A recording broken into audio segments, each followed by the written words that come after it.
Halo, Assalamualaikum warahmatullahi wabarakatuh. Bertemu lagi dengan Ibu Ina di minggu ini untuk pembelajaran PPKN. Nah, untuk yang terakhir kemarin kita udah ketemu via Google Meet kan. Nah, untuk minggu ini Ibu mau kasih kalian video pembelajaran nih, supaya kalian bisa ngulang-ulang lagi di rumah kalau kalian lupa. Nah, ditonton ya videonya sampai habis, karena video ini berisi media pembelajaran yang akan Ibu berikan secara jelas supaya kalian bisa memahami dengan baik. Nah, simak videonya. Terima kasih. Oke, jadi apa yang dimaksud dengan negara? Kita bahas dulu nih tentang konsep negara sebelum masuk ke materi yang pertama. Negara adalah suatu wilayah yang di dalamnya terdapat rakyat dan pemerintah yang berdaulat. Bu, jadi kalau misalnya ada rakyat tapi tidak ada pemerintahnya, itu namanya negara bukan? Jelas bukan. Yang namanya negara harus ada rakyat, wilayah, dan juga pemerintah yang berdaulat. Oh gitu Bu. Ingat, munculnya negara karena adanya rakyat yang merasa memiliki nasib dan tujuan yang sama. Jadi negara itu muncul karena ada sekumpulan orang yang berpikir kalau nasib mereka itu sama, sehingga mereka bertukar gagasan sehingga memiliki tujuan yang sama pula. Nah, suatu negara ini harus memiliki pemerintah yang berdaulat atau diyakini oleh masyarakatnya. Maksudnya gimana, Bu? Maksudnya itu, pemerintah yang dia memimpin negara tersebut harus dipercaya untuk membuat peraturan, untuk membuat undang-undang, untuk membuat hukum, agar apa? Pemerintah itu semua peraturannya ditaati oleh masyarakat, sehingga negara tersebut tidak menjadi kacau balau. Karena kan kalau masyarakatnya tidak percaya dengan pemerintahnya, boro-boro mau menuruti peraturannya, mereka bakalan memberontak jika diatur seperti itu. Nah, selanjutnya nih kita lihat nih ya. Karena dianggap dapat memperkuat keberadaan suatu negara, pengakuan dari negara lain juga hal yang dianggap sangat penting. Jadi Bu, kalau misalnya suatu negara itu tidak diakui keberadaannya oleh negara lain, maka negara tersebut akan dianggap lemah keberadaannya. Bahkan jika mengalami segala sesuatu yang berbahaya atau ancaman dari luar, maka negara tersebut akan kesulitan karena tidak akan ada negara lain yang peduli atau menolong. Seperti itu. Kita lihat berikutnya. Jika ada negara, pasti ada yang namanya warga negara. Lalu, apa sih yang membedakan antara penduduk dengan warga negara? Pasti kalian sering kan ya, kalau misalnya ada yang ngedengar istilah penduduk, terus ada yang ngedengar istilah warga negara, ada yang ngedengar istilah rakyat. Nah, kalian pasti bingung nih, penduduk sama warga negara memangnya beda apa sama sih? Ternyata berbeda ya anak-anak. Kalau penduduk itu apa? Penduduk adalah seluruh orang yang menempati suatu wilayah. Sedangkan warga negara adalah penduduk yang secara sah diakui oleh negara sebagai anggota dari negara tersebut. Gimana sih Bu? Nggak paham deh. Jadi gini, warga negara itu sudah pasti penduduk. Tetapi kalau misalnya penduduk belum tentu warga negara gitu. Karena warga negara itu biasanya memiliki apa? Identitas atau tanda pengenal yang bisa kita sebut dengan KTP. Tuh, kalian lihat deh coba. Ingat, warga negara diakui karena memiliki kartu identitas. Semua warga negara sudah pasti penduduk, tapi tidak semua penduduk adalah warga negara. Jadi lebih luas mana nih? Lebih luas penduduk atau warga negara? Jelas lebih luas penduduk ya. Karena kan tidak semua penduduk adalah warga negara. Gitu. Sorry, tidak semua. Iya betul, seperti itu. Nah, selanjutnya, bagaimana syarat menjadi warga negara Indonesia, Bu? Ini beberapa syaratnya ya, yang ada di buku banyak, tapi yang Ibu catat di sini cuma segini.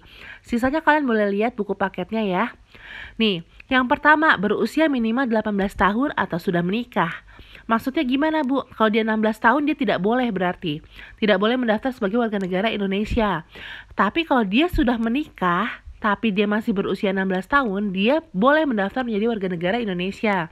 Persyaratannya berusia minimal 18 tahun atau sudah menikah.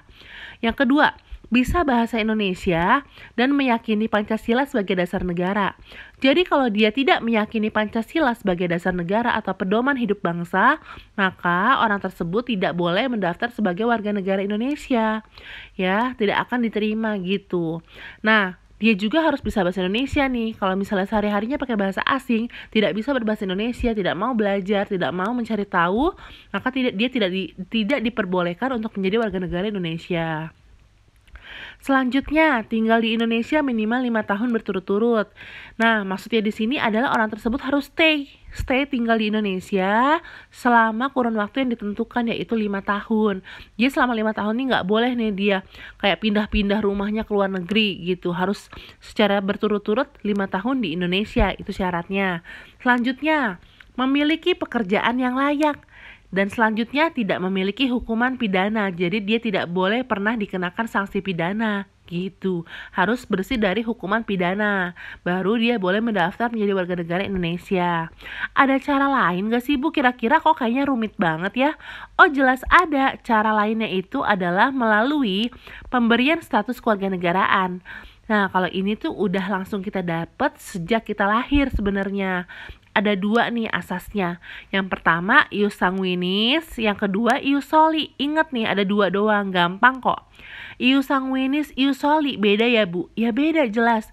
Ius sanguinis itu pemberian status kewarganegaraan melalui keturunan, garis keturunan. Sedangkan ius soli pemberian status kewarganegaraan berdasarkan tempat anak tersebut dilahirkan.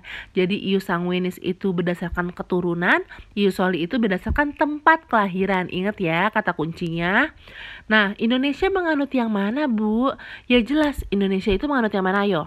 Indonesia menganut asas ius campuran sebenarnya, namun dominan ius sanguinis. Sehingga banyak orang yang menganggap kalau Indonesia itu menganut asas ius sanguinis, karena kan kebanyakan orang di Indonesia itu menganut asas berdasarkan garis keturunan orang tuanya, seperti itu. Ya, paham ya sampai sini ya?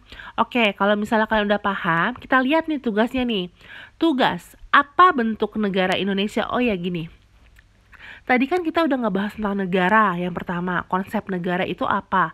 Kemudian unsur-unsur berdirinya suatu negara. Kemudian kita juga ngebahas antara yang namanya perbedaan penduduk dengan warga negara. Terus kita juga ngebahas syarat untuk menjadi warga negara Indonesia seperti apa.